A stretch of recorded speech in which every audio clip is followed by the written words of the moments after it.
To the stage, Krystina and Christian.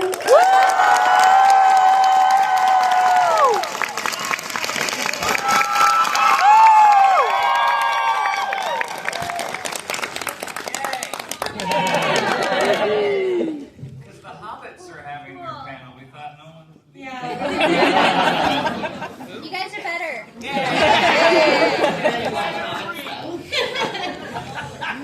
You guys are free?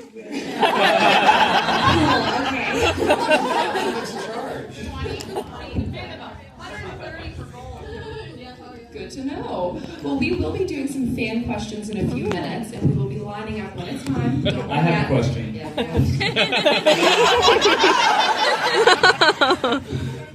Oh, for the thing.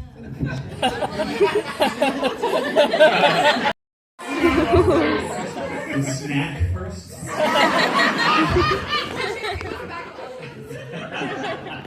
I actually feel like Fox would snap. Because I feel like she would love watching him, like, the slow demise. And, like, every time he glitched, I feel like she'd be like, fuck yeah.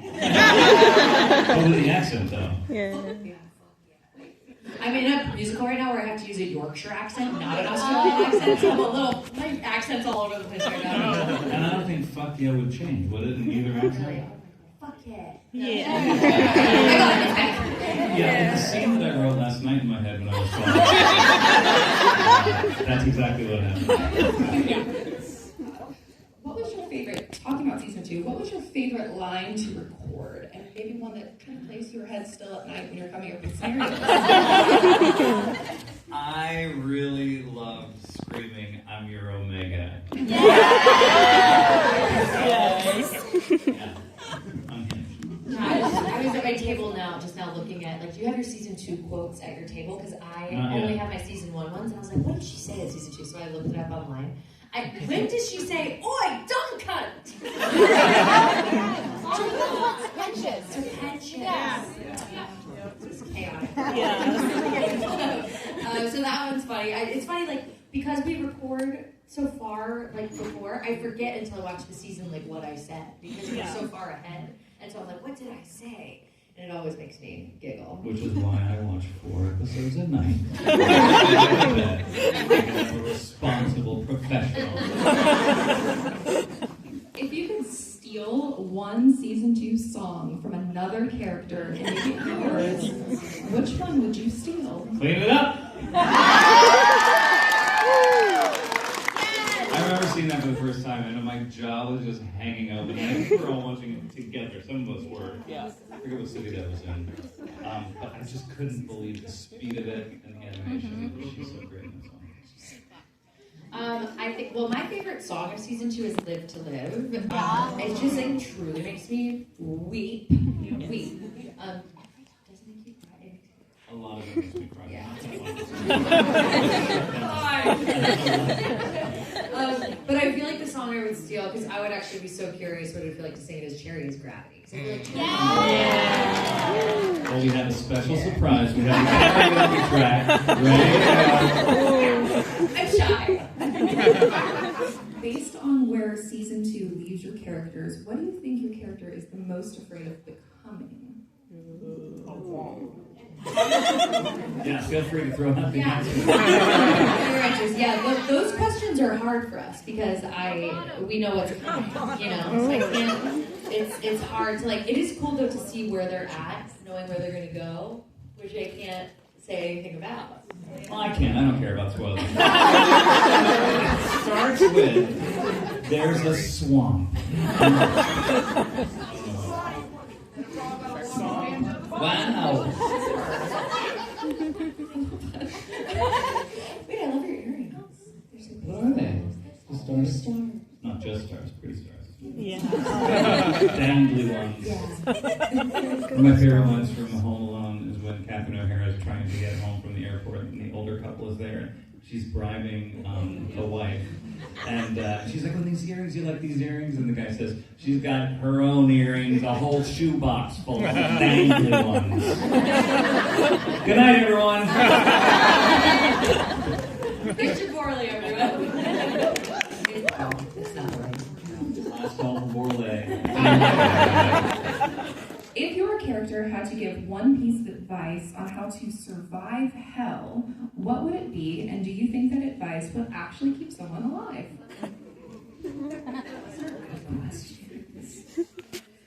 Okay, I mean, Cherri Bomb's advice, I don't think anyone should necessarily take. You should be to do every fucking drug you can find. Be crazy. But also, I will say, advice that you could take from Cherri Bomb's would be, I feel like what makes her so unique and wonderful is that she unabashedly is herself, and she really doesn't care what people think. And even if it seems like her intentions sometimes are confused, it's because she just goes, right? She just like makes choices. But I actually really feel like, I mean, and we got to see a little in season 2, her intention really is there to do the right thing. And she also like she's learning, which I love. I'm so glad season 2 gave her the opportunity to learn. So I think she'd say like, do whatever you want to do, and also like maybe take a breath, and then do. Yeah.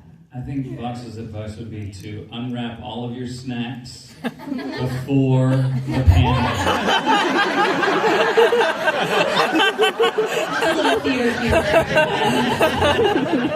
What do they have? And do you have enough to share with the entire... What are they? Jelly beans? Jelly bellies? No, I'm good. It does look like there's one for everyone. I love cherry jelly beans. Cherry? Yeah. Just cherry jelly beans. Yeah, I just like cherry everything, and that was before I got cast as Cherri Bomb. Yeah. Cherry flavor. I think Vox would say, just do what I say, not necessarily what I do, and I think that would be bad advice. As we see from season 2. I'll figure it out slowly, but sometimes surely. I have another fun question as we segue into fan questions. Someone will move a microphone here in this aisle here, so if you want to start lining up. If your characters had social media accounts, what do you think they would get canceled for? Wow. Oh, man.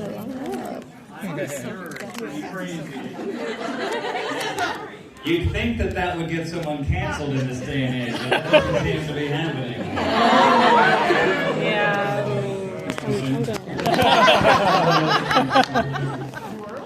Too early. The irony is, and not to get too heavy on y'all, but for years I have been saying, and nobody listens to me, people listen to them, they don't listen to me, that social media is the end of the world, which is why I've never been on social media. And the reason it's the end of the world, and the reason that people get away now with saying things like that, is because nobody's paying attention, because everyone's brainwashed. Because everyone's doing this, and everyone's moving so quickly on to the next thing. So I know this is going to fall on deaf ears. I know, but I have to say it. Just give it a whirl. Get off social media and read a fucking book. Spend a little time looking at the world around you instead of staring at things that they're feeding you. The algorithm is just feeding you, like, minute after minute, something to distract you. Which is why people are not paying attention and why people are being complacent, because they just keep going back to the algorithm. Anyway, looking forward to season 3. I will say though, y'all are just like, you're here, right? We're like seeing each other. We are actually together, which is such a huge thing. And I think like it is such a good reminder to just like step away. And even here, if you get like nervous and you're like, I gotta go on my phone, like just look at someone in cosplay that's like loves the same thing that you do and be like, hey, what's up? You know? Everybody, now go to your neighbor and say hello. Oh, you did it! I love the Hazbin fandom so much. My God. Now step on down to the microphone and introduce yourself and ask your question. Hi again. Hi, I'm Kathy. My question is, you both have very extensive theater backgrounds. I'm so glad we're finally talking about this. And I was wondering, of all your stage roles that you've done, which ones would you say you pull from the most when you're getting into character? That is a great question. For me, I made my brother debut in Green Day's American Idiot. In 2011, and I feel like I got to exercise my most like punky self in that musical. I was also like 20. It was my Broadway debut. I did it with Billy Joe Armstrong, like on stage with him. So I felt like a rock star, but on Broadway. And my friends were like, "This is not how Broadway shows usually go." I'm like, "I don't care." It was so cool. Our closing night was like a Green Day concert of closing on Broadway. Anyway, so I feel like I find my punky self from that time in American Idiot, and I use that with Cherri. She's she's a little fireball, a little punk girl. Side note, I have a dressing room mix that I play sometimes to get myself like going, and on that mix is American Idiot, the title song.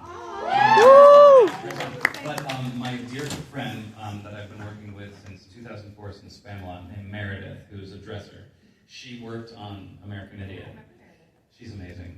But I had to take American Idiot off my playlist because every time it came on, she thought that she was missing the top of the show. I would totally stress around. It is true though, that I'm like, there can be some great earrings ones. That's the dangly ones? Yes. It all comes full circle. Shakespeare from Something Wrong is probably the hubris and the ego is probably the closest that we used to share. Great question. And the copies. Thank you, Kim. Next up. Hi. Hi. I kind of wanted to know what you thought of Josh Groban and Sweeney Todd. I didn't see it. I didn't see it. But like, I love Josh Groban's voice. Like, it had to have been buttery. Yeah. That's what I think. Are you a Groban fan? No, but I saw your interviews where you talk about him. Yeah. That was I went off on some weird tirade. About him right now. It was some interview thing. And social media. Yeah. That video, okay, there's a video of Kevin, Liz Baxter, and Christian when they were in Some Like It Hot together. And Kevin's doing all this like, Wait, dumb hold stuff in for the applause. wings. Sound like it. Not quite. I was finally talking about it. The video, I have watched it like 50 times. Talk about getting sucked in. Have you watched it? You're not on it. No, I have watched it, yes. I mean, people send me things. You gotta go find it. I think it's on Kevin's Instagram. It's of the two of them, and he's doing this crazy shit in the wings. And how did you do it? I mean, he didn't break. He's on stage and Kevin's in the wings, and he's trying to distract him. I can't believe it. There are like 30 examples of him, like with props and things, just standing. Because I would like turn and look off stage at a certain point, and he would be there with like balloons, like getting carried away, or like vacuuming, or just like, it's hysterical. I cry watching it. Okay, Yeah. go find it. Yep. I'll put it on my story. Honestly, you have to watch it. What's your question? I'm Max, or that's my cosplay. My question is, how was your reaction when Vox was going to be like the center of attention, like being like the kind of like the villain? And would you have written anything differently for season 2? I wouldn't have written anything. They're geniuses. Viz is a genius, and the songwriters are geniuses. So no, the whole thing felt like a great big gift. But when I found out that it was going to be very box heavy, I was just like, fine. No, it was so sweet. I felt a great sense of responsibility, obviously. But we trust them implicitly. So when you show up and they send in a script, and we're in the booth with Richard and with Viv, and the songwriters are there kind of, we've done our prep work. It's so focused that you can't even think about the macro of it. But I started to realize as we were recording that season, I was like, another song? Another song? Do you have like a favorite song? I was so delighted by Brighter and the backstory, so that was so fun. But my favorite to sing and perform was Vox Populi. You're so sweet, thank you. What's your name? What's your question? Hi, I'm Xander, and I was wondering if Cherri and Vox met up, what would they commit on war crimes? Something destructive. Very. I would definitely try to like blow him up for sure. Right? Like I would try to broadcast it. Yeah. Yeah. Thank you. I love these Cherri Vox questions. Like, what a combo. We're pulling it out of our butts. I've never thought of this Which before. Vox no longer has at the end of season 2. That's a real challenge. My name's Jay, and my question is for both of you. And what was your favorite line you had to improv? Improv one. It's so funny because we get the scripts, obviously, and we do what in like the booth ABC of every line, really. And sometimes we do the scenes, but then we'll go in and do the lines 3 different ways. And at the end, Viv will be like, just think different, or like try a different line. And so I kind of forget what exactly was written and what was improv, but she's so flexible with us of being like, okay, well, how do you think she would say it, or whatever, depending on our time. God, I'm trying to think of my favorite improv. I mean, my favorite improv that you guys will never hear is in season 1 when we learned that Sir Pentious has 2 PPs. There was a line written, and then she was like, just do say 5 different things as a reaction. And so I there's a run of me somewhere saying all these different things, and then I did one where I went, huh, and that's what I think. That's good. I wish that they would release some outtakes. God, I wish. Really They're wild. Yeah, well, someone would. I don't remember a lot of ad-libs, but everyone talks about like their ancillary characters that they get to record, and I haven't really gotten to do a lot of those. You haven't? Well, you were so busy last season. So busy. You must be exhausted. So, I need to hydrate. But I got to do some characters in the upcoming seasons, and there's one that I got to just like, they let me just be a fool. And I'm really excited for that. Yeah. Thank Something you. to look forward to. Thank you. Thank you. Nice little tease. What's your name? What's your question? What would be Fox and Cherri's persona?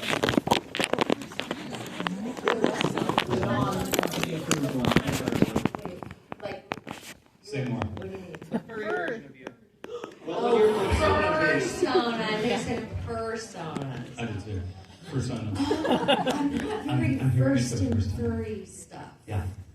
What do you guys think? Yeah, what do you? Shark. Yeah. What would she be? A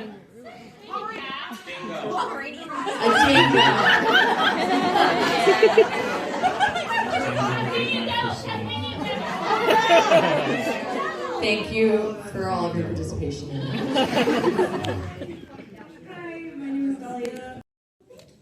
I was wondering if we could get a little bit of fan service in the way of one lyric song. Like, what are your favorite lyrics? I'm sorry. Wait, like of our favorite lyrics that we sung in well, we can say season 2. We can say season 2. Favorite lyric. You're asking us to say. Woo!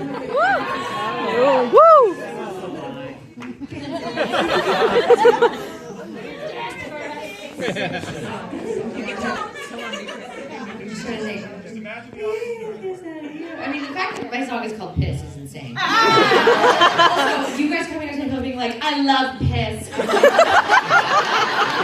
the greatest sentence ever. What's your persona? Yeah. And the writers text me, they're like, we wrote you guys this duet. Guess what it's called? I was like, what? And they were like, piss. So you guys know, you heard about the Hazbin on Broadway situation, right? Yeah. Have you all seen it? Yeah! Is there anyone that hasn't seen it? Yeah. What are you doing sitting here? So we had a very short amount of time to rehearse that. Wow. And Alex Brightman was supposed to be in it. And he got he says he got very, very sick. No, he was so bummed. No, so bummed. I was so bummed. But at the very last minute, they came up with this amazing idea for a solution. Do you want to talk a little bit about having to go through that pivoting on a dime? Oh, like with what happened? Yeah. Oh, for me? Yes. Yeah. Well, yeah, so I was like, what do we do? And I was like, I don't know, you guys. And they're like, we can blah, blah, blah, blah, blah. And then she was like, wait, you'll do it with cartoon Alex. And I was like, why did we not think of that? And so we pivoted to watching animation. That's what you wanted me to say, right?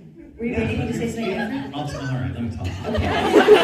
What's so amazing about that experience? Do you enjoy how I'm pivoting away from I know. singing? I'm still thinking about if I want to sing. So, I'm nervous. What was so amazing about that whole experience was watching everybody be so calm and poised with 3 days of rehearsal. And it was just thrown together, and again, I had to do the patter song, which I never have had to do live. So I was freaking out. But everyone was just so in the pocket and poised, and she got thrown that curveball. And then suddenly she's just up in the balcony singing with nobody else, with a track, like you've been rehearsing it for a month. It was amazing. You sounded amazing. And just like a rock star. Like, no nerves.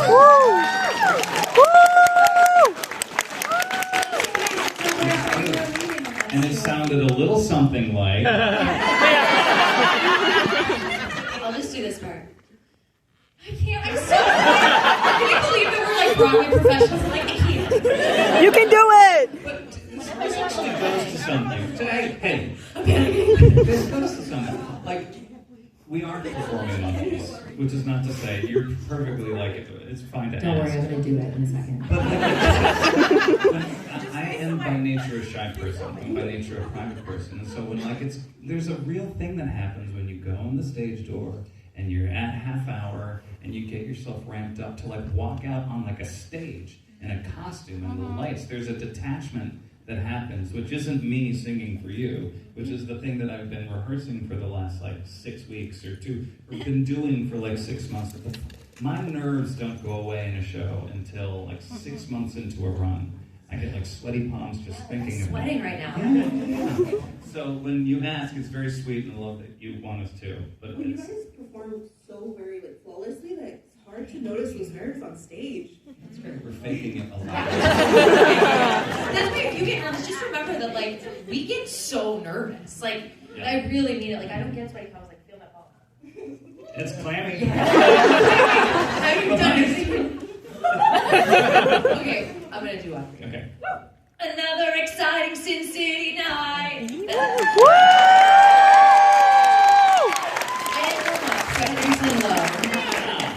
Conversation about nerves.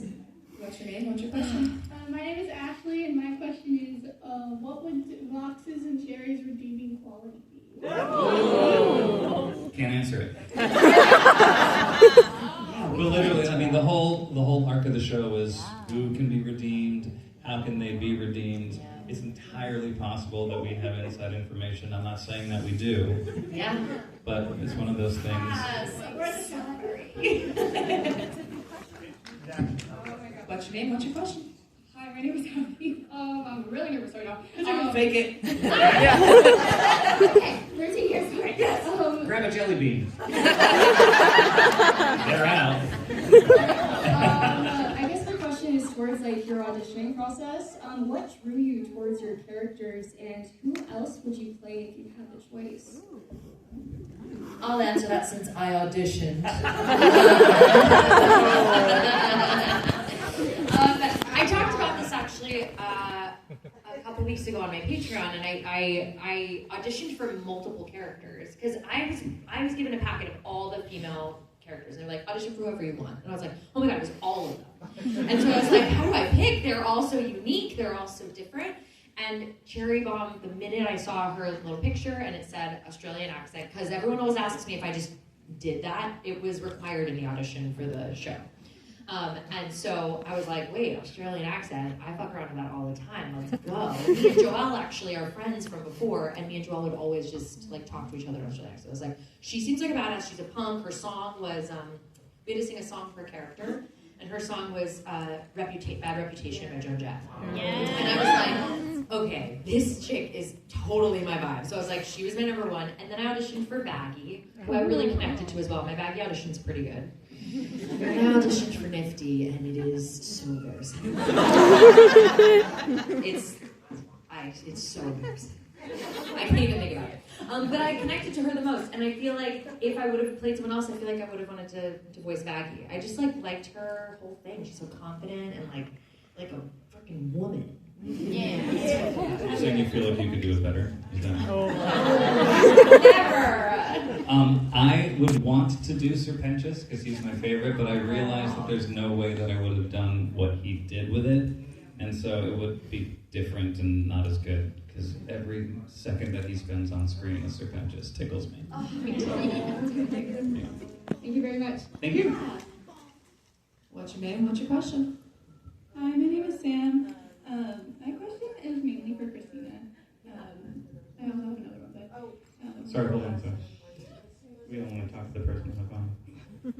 In season 2, when Cherry Bomb gets more like relationship development with Sir Benches, how did that character building make you feel? I mean, as a fan of the show, when I watch it, I remember in season 1, I was so intrigued by. I didn't know what the plan was for them, and so I was like, God, I hope she expands on this. I didn't know what they wanted to do, and so when I got season 2 and I saw that there was a love song there and that they were pining for each other apart, I was like, this is great because it gives her a second to figure out what she's feeling, and I think we also get to slowly watch her sort of feel vulnerable for the first time, and I think he's kind of the perfect person, Demon, to bring that out of her, because he's just so lovable and sweet, and also the fact that their backstory, which I didn't watch the pilot when I auditioned, so this was news to me, that they had this rivalry thing, and I think it also just fills their whole trajectory as a duo, and so we'll see what happens next for them, but I was really happy to see her start to flesh it out. And we'll see what happens next. And then really quickly, which season was your favorite personally, the first one or the second one? I mean, I have to say season 2. I know you're going to say season 2. Yeah. I actually got to do, because Cherri comes in late in season 1. I know a lot of people online were like, is she not going to be in the series? When she wasn't in the series for a second, but there's a lot of characters. She had to take her time, so I'm really happy that Cherri's here now. Thank you both. What's your name and what's your question? My name is Stephanie, and my question is, if Val were to do an art session with both of the characters, how would your characters react? If Val did an art session? Yes. Okay. I need you to go back to that one episode in season 2 where Cherri is beating the shit out of her. You remember that? Yeah, that's how the art session is. Is it because Val will most likely be criticizing Cherri's art? Cherri doesn't want to be anywhere near Val. Fox does. You two are with him then. It would be a lot of finger painting.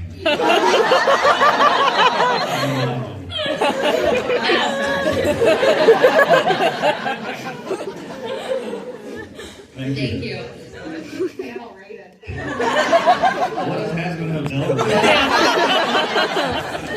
Have kids come up to the table and the parents are there I don't know, they just watched it and I found out. I always think about episode 4 of season 1. I was watching Hazbin Hotel because I didn't know really. I just recorded my first season stuff and then I was watching episode 4 on there. So that's what it's rated. Hello. My name is Kaden, and my question is, if Cherry Bomb and Vox would have to switch roles or their personality with any other character, who would it be? First of all, Caden came to my table earlier today, went away, and in 28 minutes came back with some amazing Vox art. Swing by the table. Yeah. One for you. Is that the Cha-Cha-Cha song? No, that's her. It was amazing. He has one for you. Fast, and it's great. Swing on by to see it. Personality-wise, who would you switch with? That was the question, right? Yeah. I wonder, it would be interesting to see Cherry Bomb with Charlie's personality. That would be wild. Yeah. I will say, I kind of feel like my personality is to both of them. I can sort of be a little like Charlie, and then I can also be like, fuck away from me. Like Cherry. Thanks. I feel like I have a terrible breath. I'm so sorry. Okay, just don't look at me. This is going to be controversial, but I think it bears out from the past, the episode about the past. I think there's a little bit of Vox that would like to switch personalities with Alistair. Oh! See what that would be like for a day. Christmas episode. Thank you. Can I say, by the way, over here, there's some Vox cosplay. It's the first time we've ever been able to see the face behind the mask. Fantastic. It's got everything going for it. It's nice to be able to see your face and his face. Very creative. So often I'm talking to Voxes and I'm looking at the Vox side, but the face is in the mouth. My first Vox cosplay, so I started doing conventions in June of last year in Columbus. And I'd never done a character that had been cosplayed before. And I'm like a nerd from way, way back, like conventions starting at like 12 years old. And the first time that I was sitting there at my table, like wondering, like, does anybody come and say hi? The first Vox cosplay blew my fucking mind. That whole convention, I was just like, can I get a selfie with you? Can I get a selfie with you? I'll see you later. Now I need to know, what was your first fandom for both of you?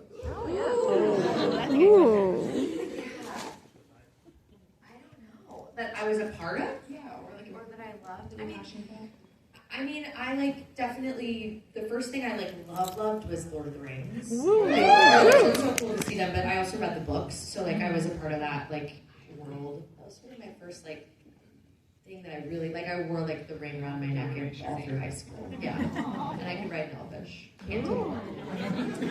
Practice. I know. For me, it was Batman, Star Wars, right out of the gate. Yeah. Thanks for asking. What about you? Star Wars, Star Trek. Yeah. And what's your name and what's your question? Hi, my name is Kai. I actually have a special request, if you don't mind. My daughter is actually supposed to be getting ready for a marksmanship competition, but we're here because she's a huge fan of Cherri Bomb. Can you guys do me a favor and wish her good luck tomorrow as she takes on her second marksmanship competition? She also just got promoted to private in her JITC program. Michaela. She's in the second row. Hi again. Break a leg. Knock them dead. You're gonna do so good. Yeah. Huge congrats. Time for about 2 more questions. You look awesome. Yes, you do. Thank you. I'm Jimmy. My question is, so Vox has a few songs this season. Go on.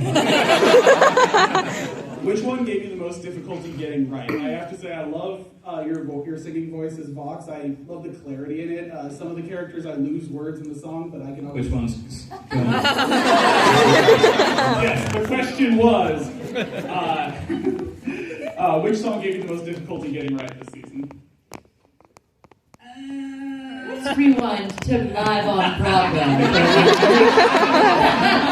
I'm sure because you're huge fans of the show, you've heard that when we did the live Broadway show, I totally fucking biffed it. It helped us all though. We were so nervous, and then he messed up. And we're like, it's fine. It's fine. Really messed up. No, the lovely thing about recording this, and the reason that I had such a problem with that, is because we do it like a measure at a time. And we all love the song so much as soon as we get it, so we like show up really ready to go. So none of them were that hard to do. We would just kind of like, if there's one that's particularly tricky, like Kamiko doing Clean It Up, you do it like a measure at a time. And it's like rat-a-tat-a-tat. So if you listen to it, a lot of the songs you're like, there's no way they could have breathed. Because they're edited together. Yeah, so if you ever have a hard time breathing, singing songs, if you're singing them, it's because we weren't breathing. measure by measure. What's your name? What's your question? Hi, my name is Jonathan, and of course, as you can see, I'm cosplaying your character's best friend. You look awesome. Thank you. You're welcome. And my question is, do you think Cherri Bomb was hiding her feelings as repentance in the beginning of season 1, and trying to like not like think he or she is in love with him, and she's trying to hide that? That's a good question. What's kind of nice in a way, like sometimes you get what we would call as actors like backstory when you get in there and you're like, okay, this is what you should know about this character. And then, but you know, Viv kind of likes to keep us sort of guessing. She doesn't give us all the answers, which I love because it keeps it mysterious. It keeps I get to fill in some of the blanks, and then we learn. I don't know. I actually really don't know the answer to your question. I think whatever she was feeling, she was not willing to really face it until he sacrificed himself for her, because like how could you not question whatever feelings, big feelings or strange feelings or whatever, if someone like does something so heroic for you and like fucking makes out with you before he does it. You're welcome. We have time for one more question, I think. So I'm Asher, and we know how Angel has Fat Nuggets, Charlie has Kiki, and then the Egg Boys.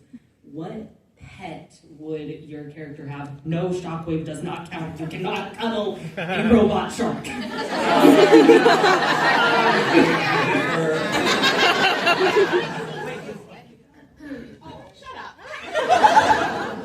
I mean, okay, Fat Nuggets may have eaten her eyeliner, but I feel like Fat Nuggets is becoming important to Cherri, right? Like, one of my favorite things about... Who's calling me? That person. But yeah, I feel like some of my favorite stuff from season 2 is watching Cherri deal with Fat Nuggets. Because I was just a funny calling bacon. Oh, that was actually an improv. Yeah. Oh. Bacon, bitch. Did I say that? Yeah. Bring it back around. But I don't know what her like cuddly pet would be. Right now it's Fat Nuggets. I'm gonna like keep it at Fat Nuggies. Shockwave. Answer your question at all. It's Shockwave. What are you talking about? It's Shockwave. I'm not counting Shockwave. It's Shockwave. But like, you guys would totally cuddle a freaking shark. Yeah. You know, Vox climbs up to the top of the tank, says, come here, baby, and then snuggles to the top of the tank. These were all such great questions. If you didn't get to ask your question, you can always go find them at their table this weekend and talk. Some of us will be. I'm only here today and tomorrow, so come visit me. Yeah, see you tomorrow. Yes. Thank you both so much for joining us tonight. This was great. Thank you all.